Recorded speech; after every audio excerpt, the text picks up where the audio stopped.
ஓம் நம சிவாய. ஒரு சித்தர் ஒருவர் இறந்துவிட்டால் அவருக்கு எப்படியெல்லாம் அந்த ஜீவ சமாதி அடைவது என்பதை நாம் கண்கூடாக நேரில் பார்ப்போம். இதோ அந்த அற்புதமான ஒரு கண்காட்சி பாருங்கள். அனைவருக்கும் பெரிய புண்ணியம் கிட்டும். ஏனென்றால் இந்த மாதிரி ஒரு விஷயங்களை நாம் நேரில் பார்க்க இயலாது. அப்படி ஒரு வாய்ப்பு கிடைக்கிறது என்றால் நம்மை விட பாக்கியசாலி யாரும் இல்லை என்று தான் சொல்ல வேண்டும். அற்புதமான அந்த ஜீவசமாதி காட்சி பாருங்கள்.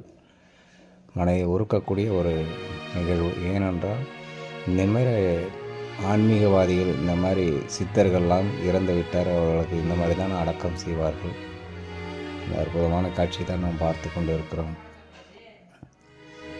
சாமிகள் அவர்களை எப்படியெல்லாம் அவர்கள் உடம்பு சிறிது காயப்படாமல் அவரது அந்த கடவுளை எப்படி நம்ம இது பண்ணுவோமோ அந்த மாதிரியெல்லாம் அற்புதமாக அவரை அடக்கம் செய்து அந்த ஜீவ சமாதியை நிலைநிறுத்துகிறார்கள். பார்ப்போம்.